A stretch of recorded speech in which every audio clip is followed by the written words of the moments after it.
اشرح لي صدري ويسر لي امري واحلل عقدة من لساني يفقهوا قولي۔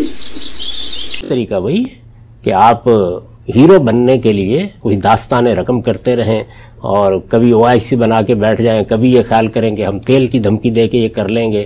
اس طرح کے معاملات آپ چاہیں تو کرتے رہیں۔ جنگیں بھی آپ نے کر کے دیکھ لیں، کشمیر کے معاملے میں بھی کر کے دیکھ لیں، آپ نے فلسطین کے معاملے میں بھی کر کے دیکھ لیں۔ ہر جنگ اور ہر اقدام کا نتیجہ کیا نکلا؟ جو فیصلہ 1948 میں کیا گیا تھا، جس کے تحت اسرائیل وجود میں آیا تھا، اس کا رقبہ اس سے بڑھ گیا۔ اس کو مان کر اب آپ نے کیا کرنا ہے؟ ہر قیمت پر امن خریدنا ہے اور ان چیزوں کو ہدف بنانا ہے، ان تینوں چیزوں کو جو میں نے عرض کی ہیں۔ جس دن آپ ان کو حاصل کرنے میں کامیاب ہو جائیں گے، صلیبی جنگوں کے بعد جب مغربی قومیں ان کو حاصل کرنے میں کامیاب ہو گئیں تو تاریخ نے اپنا ورق پلٹ دیا۔ آپ ہو جائیں گے تو آپ کے لیے پلٹ دے گی۔ اس سے پہلے اگر اس کو حاصل کرنے کی کوشش کریں گے تو صرف شکست کی داستانیں لکھیں گے۔ سراج الدولہ لکھے، وہ ٹیپو سلطان لکھے، وہ انور امام شامل لکھے، وہ مہدی سوڈانی لکھے، وہ ملا عمر لکھے، جتنی چاہیں لکھتے چلے جائیے، حاصل کچھ بھی نہیں ہو۔ چاک کر دی ترک نادا نے خلافت کی قبا، یہ سب ہوا نا؟ کیوں ہوا؟ اس لیے کہ شکست ہو گئی تھی۔ یہ شکست کے لازمی نتائج تھے، یہ نکل آئے۔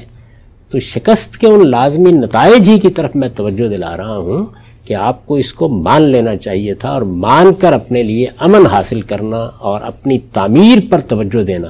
یہی کشمیر میں لوگوں کو کرنا چاہیے، یہی کردستان میں کرنا چاہیے، یہی یہاں کرنا چاہیے، یہی افغانستان میں کرنا چاہیے۔ کسی جگہ پر بھی اس طرح کی جنگیں عالمی نظم کے لیے قابل قبول نہیں ہیں، اور جب قابل قبول نہیں ہے تو اصل میں آپ مقامی طور پر کسی سے نہیں لڑ رہے ہوتے، آپ اس نظم سے لڑنے کا فیصلہ کرتے ہیں۔ اس کے لیے آپ کو کیا ہونا چاہیے؟ میرا نہیں خیال کہ اس پر مجھے کوئی تقریر کرنے کی ضرورت ہے۔ میں نے تو بہت تفصیل سے یہ بتایا ہے کہ مسلمان دنیا پر حکومت کر رہے تھے، ان کی بہت بڑی سلطنت قائم تھی، اور اس زمانے میں اللہ تعالیٰ نے یہ کرم فرمایا کہ جب صحابہ کرام نے اس سارے علاقے کو فتح کر لیا تو یہ فلسطین کی سرزمین بھی مسلمانوں کے قبضے میں آ گئی۔ یعنی ان کی فتوحات میں جس طرح سے باقی علاقے شامل تھے، روم و ایران کی سلطنتیں شامل ہوئیں، اسی طریقے سے فلسطین شامل ہوا۔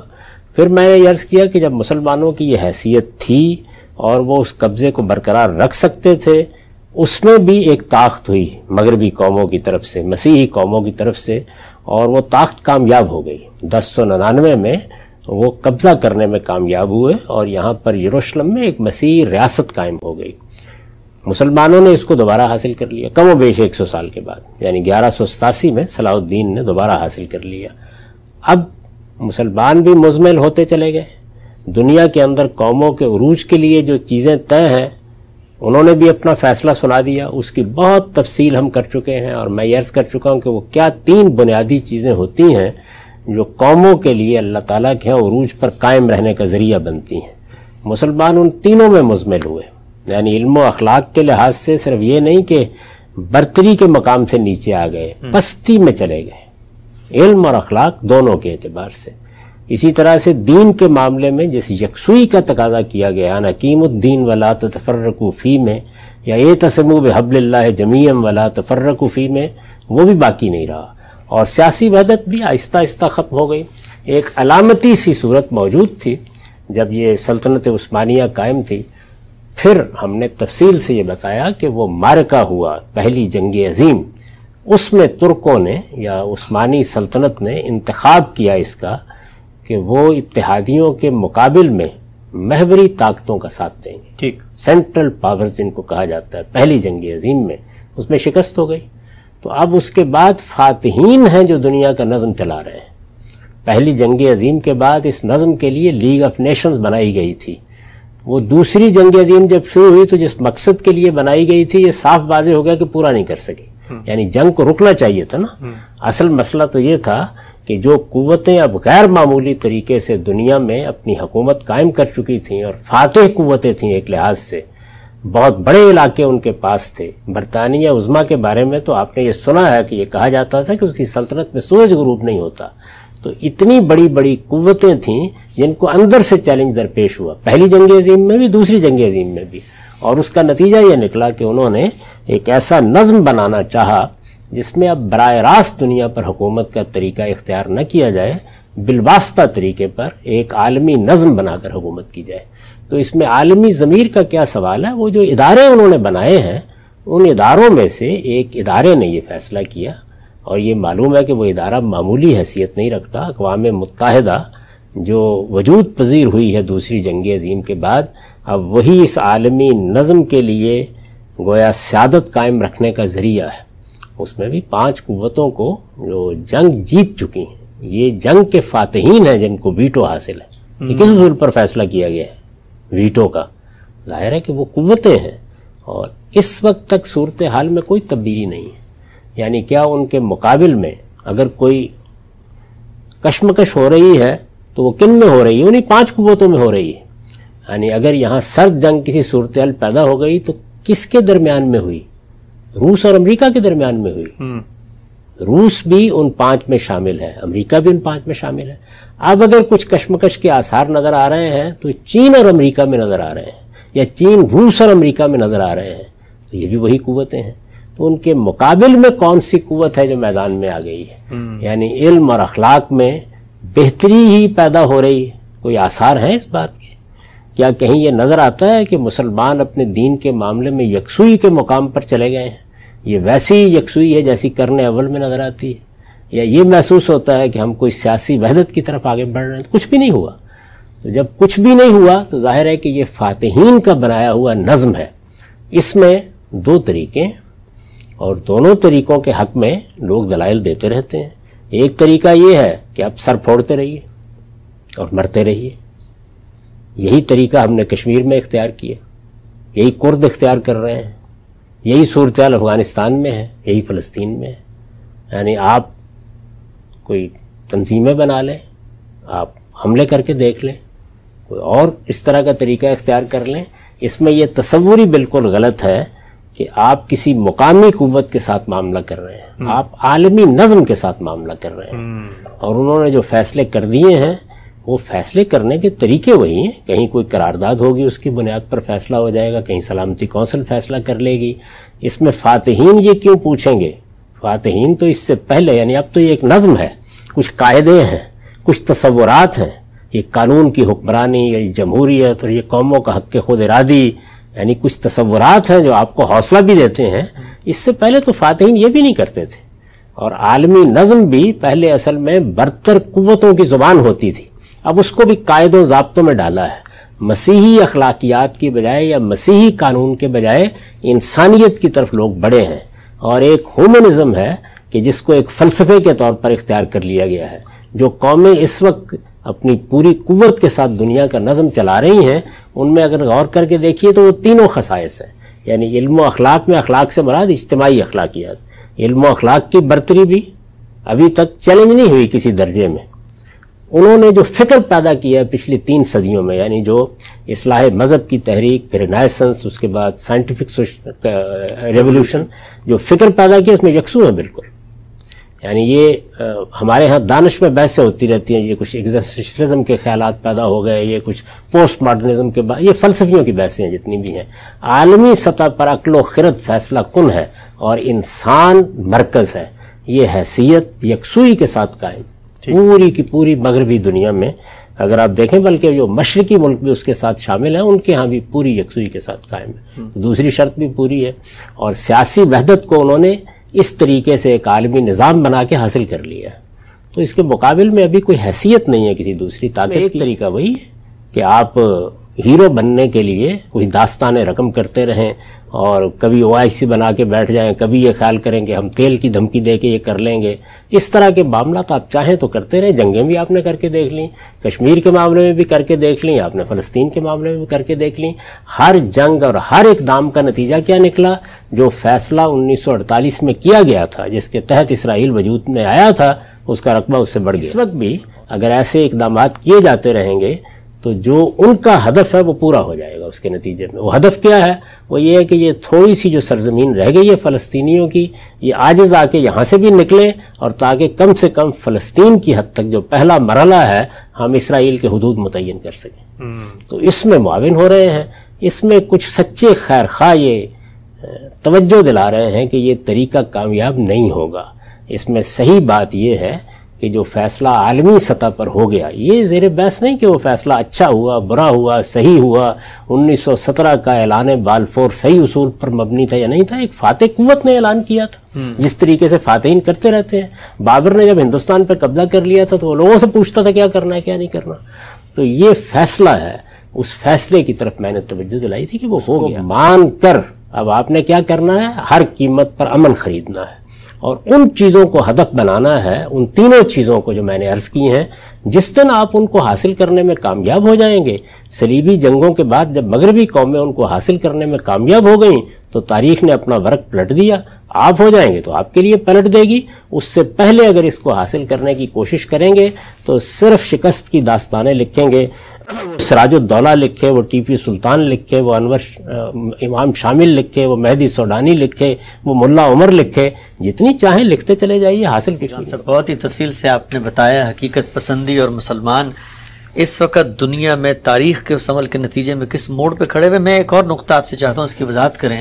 یہ جب فلسطین میں کوئی کشمکش ہوتی ہے، ہمارے سامنے فوٹیجز آتی ہیں، فوٹوز، چھوٹے بچے پتھر مار رہے ہیں، معذور لوگ ہیں وہ بھی لڑ رہے ہیں، ایک جذبہ ابھارا جاتا ہے مذہبی رہنماؤں کی جانب سے کہ یہ جو ہمت، فتوت اور جو ان کے اندر دلیری اور بہادری اس قوم میں ہے کہ ابھی تک رجسٹ کر رہی ہے، ارد گرد کے ممالک بھی اگر مل جائیں اور مسلمانوں حکمران اپنی عیاشیوں سے نکل کے اس ارض مقدسہ کے دفاع کو اپنا ہدف بنا لیں تو ایک ملک ہے اسرائیل وہ کیا کر سکے گا۔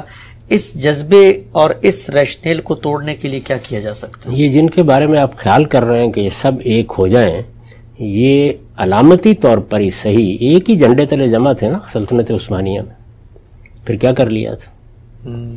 میرے بھائی میں نے توجہ دلائی ہے کہ پہلی جنگ عظیم کی شکست ہے جس نے تاریخ کے یہ اوراق آپ کے سامنے کھول دیے۔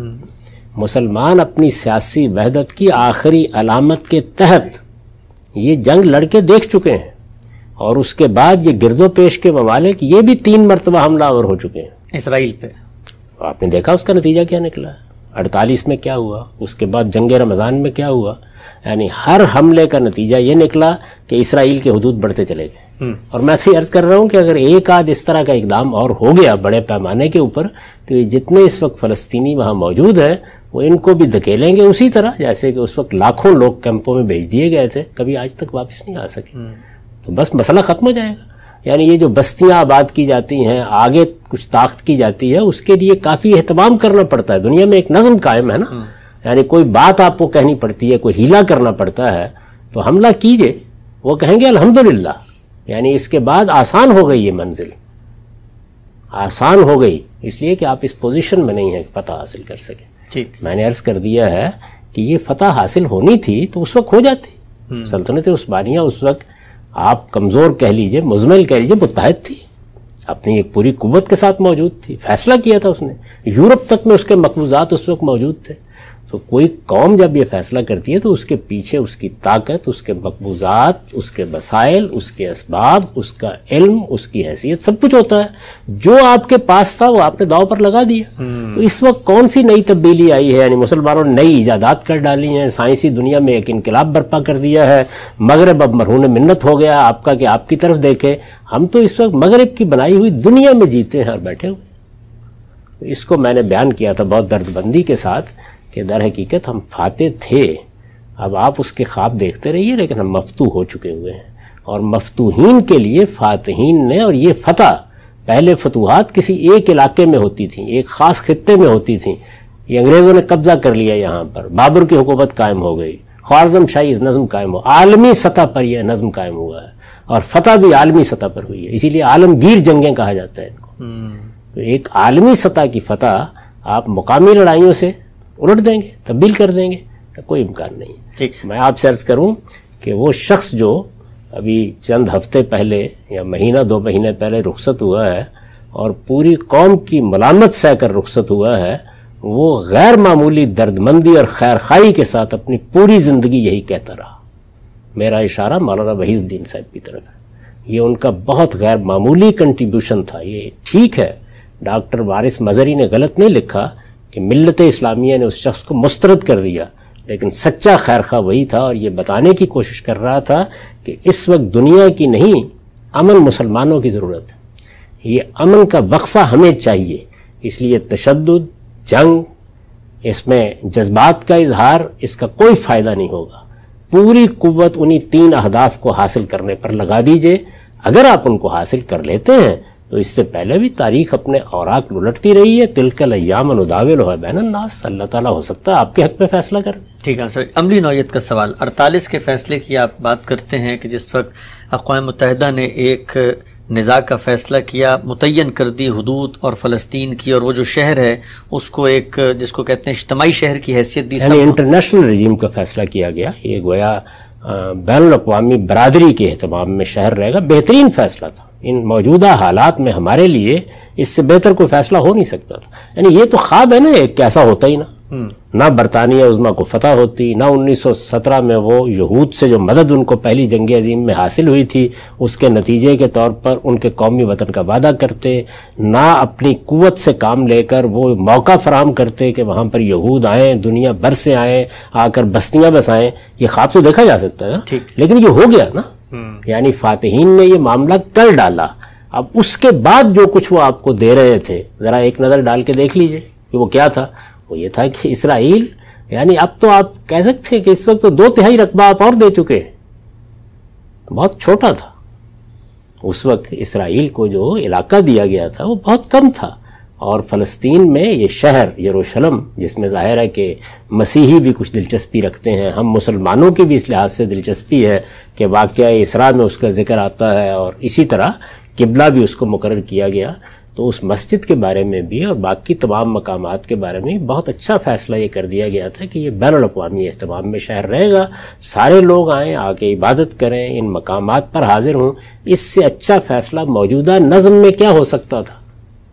صلاح الدین بھی پیدا ہونے سے رہا، اور آپ کے پاس وہ سب چیزیں بھی آنے سے رہیں جو اس وقت مغربی دنیا کے پاس ہے، تو ان سے ہتھیار خرید کے آپ کا خیال یہ ہے کہ آپ یہ جنگ جیت جائیں گے۔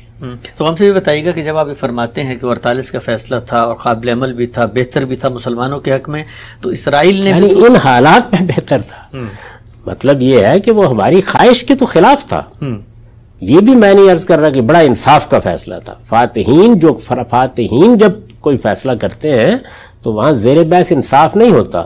مفتوحین کو کتنی رعایت دی ہے انہوں نے، جی تو بہت رعایت دے دی تھی۔ تو انہوں نے رعایت دی، لیکن ہم یہ دیکھتے ہیں کہ اس کے بعد خود اسرائیل نے بھی تو اس کی پابندی نہیں کی، حدود بڑھی۔ اب جب ہم یہ کہتے ہیں کہ فیصلہ تھا مسلمانوں کو لوٹنا چاہیے، اگر مسلمان قیادت اس پر آمادہ ہو کے 48 کے فیصلے پہ آتے ہیں، تب بھی کیا آپ کو لگتا ہے کہ یہ جو عالمی قوتیں ہیں اسرائیل کو مجبور کریں گی کہ وہ بھی اپنی حدود میں واپس جائے، اور یہ بیت المقدس کا جو شہر ہے یہ تو 67 تک اردن کے کنٹرول میں تھا، تو پھر اردن کو واپس کرنے کی ہم بات کریں گے؟ ظاہر ہے یہ ساری باتیں کی جائیں گی جتنی بھی ہیں، یعنی جو چیز بھی اس وقت تھی وہیں اس کو لوٹنا چاہیے، اس لیے کہ ایک طرف وہ فیصلہ کیا گیا تھا جس کو ہم نے نہیں مانا، یہودیوں نے تو مان لیا تھا نا اس فیصلے کو، ہم نے نہیں مانا، اور جب ہم نے نہیں مانا اور اپنی طرف سے جنگی اقدامات کر ڈالے تو اس کے کچھ نتائج نکل آئے۔ تو ہم اگر اس کو مان لیتے ہیں تو پھر دوسری بات کہنے کا اخلاقی جواز پیدا ہو جائے گا کہ اسرائیل کو بھی بین الاقوامی قانون کی پابندی کرنی چاہیے، اور بین الاقوامی قانون اب یہ فیصلہ کر چکا ہے۔ اور یہ دیکھیے یہ پھر ایک بہت بڑی پیش رفت ہے، یعنی جس طرح اس دور نے دنیا کو تبدیل کیا ہے اور یہ حق کے خود ارادی کے اور بنیادی حقوق کے اور قانون کی حکمرانی کے اور جمہوریت کے تصورات دیے ہیں، اسی طرح سے قوموں کے حق کے خود ارادی کی حفاظت کو بھی اب ایک بین الاقوامی حفاظت حاصل ہے، اور اس میں یہ مان لیا جاتا ہے کہ کسی علاقے کو بھی مقبوضہ نہیں رکھا جا سکتا، جب تک آپ کا قبضہ ہے نہ آپ اس میں کوئی تبدیلی کر سکتے، اور آپ کو ہر حال میں خالی کرنا ہے۔ تو اپنا اخلاقی مقدمہ درست کیجئے نا پہلے، اس کے بعد نتائج کیا نکلیں گے؟ جب کم و بیش 100 سال تک ایک غلط رویہ اختیار کیا گیا ہے تو اب میرے یہ کہہ دینے سے فوراً نتائج نکل آئیں گے؟ پہلے تبدیل کیجئے نا، پھر اس کے بعد نتائج نکالنے میں وقت لگے گا۔ ٹھیک، آخری سوال غام صاحب، اس بحث کو سمیٹتے ہوئے اس وقت آپ کو کیا لگتا ہے دنیا کے اندر ایک پورا ٹرینڈ نظر آ رہا ہے کہ خود مسلم اکثریتی ممالک فیصلہ کر رہے ہیں، اسرائیل کو تسلیم کر رہے ہیں، متحدہ امارات نے کر لیا، مصر، اردن پہلے سے اس جانب گامزن ہے، کیا آپ کو لگتا ہے کہ اس سب میں ہم بالخصوص جو پاکستان ہے، ہمارے جذبات اور ہماری وہ جو جس کو کہتے ہیں ملی لگاؤ زیادہ ہے فلسطین سے، باقی مسلم ممالک، آپ کو جو زمانے کی رت ہے، تاریخ کا عمل ہے، کس طرف جاتا نظر آ رہا ہے کہ وہ ممالک جنہوں نے جنگیں کی آج وہ اسرائیل کو تسلیم کر رہے ہیں، یہ کس چیز کی علامت ہے؟ یہ در حقیقت اسی چیز کا اعتراف ہے جس کی طرف میں نے توجہ دلائی، یعنی وہ معاملہ جو 1948 میں کچھ تدبر کے ساتھ ہو جانا چاہیے تھا وہ نہیں ہوا۔ آج بھی فلسطین کے لوگ اس کے لیے آمادہ نہیں ہیں، تو ہمیں سب سے پہلے ان کو آمادہ کرنا چاہیے، مسلمانوں کے دانشور، مسلمانوں کے علماء، مسلمانوں کے سیاسی رہنما، ان کے حکمران، سب کے سب انہیں اس پر آمادہ کریں کہ اس وقت ان کی ضرورت بھی امن ہے، ہماری ضرورت بھی امن ہے، ہر حال میں امن، اور اس میں جو بین الاقوامی برادری کے فیصلے ہیں، یہ دیکھیے میں یہ عرض نہیں کر رہا کہ وہ فیصلے صحیح ہیں یا وہ فیصلے مبنی بر انصاف ہیں یا وہ ہماری خواہشوں کے مطابق ہیں، اس پر میں کوئی گفتگو نہیں کر رہا۔ جو فاتحین مفتوحین کے لیے آخری درجے کی رعایتیں دے سکتے تھے وہ انہوں نے دے دی ہیں، تو اس کے بعد آپ اسے مانیں گے؟ یہ مجھے بتائیے کہ سلطنت عثمانیہ نے شکست تسلیم کر لی، معاہدہ ورسائی میں جنگ کے خاتمے کا معاہدہ ہو گیا، اس کے بعد اپنے علاقے چھوڑے یا نہیں چھوڑے؟ یہ ایک علاقہ ہے جس کی آپ بات کر رہے ہیں، یہ عراق، یہ شام، یہ سب کے سب کس کے پاس تھے؟ یہ چھوڑ دیے عراق، وہ ترکی تک محدود ہو گئے، خلافت کا بھی انہدام ہو گیا، چاک کر دی ترک نادا نے خلافت کی قبا، یہ سب ہوا نا؟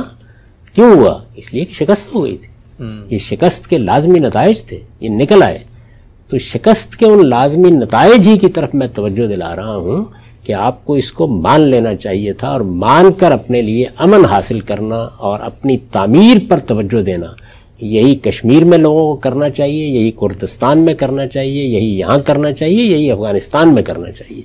کسی جگہ پر بھی اس طرح کی جنگیں عالمی نظم کے لیے قابل قبول نہیں ہیں، اور جب قابل قبول نہیں ہے تو اصل میں آپ مقامی طور پر کسی سے نہیں لڑ رہے ہوتے، آپ اس نظم سے لڑنے کا فیصلہ کرتے ہیں۔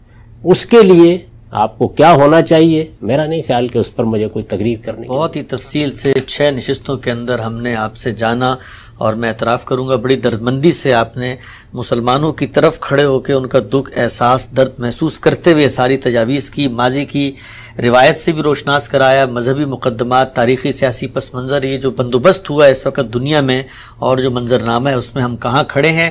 وقت ہمارا یہاں پر ختم ہوتا ہے، انشاءاللہ دوبارہ حاضر خدمت ہوں گے کسی نئے اعتراض، موضوع، سوال و جواب کے ساتھ۔ آپ کے وقت کا بہت شکریہ۔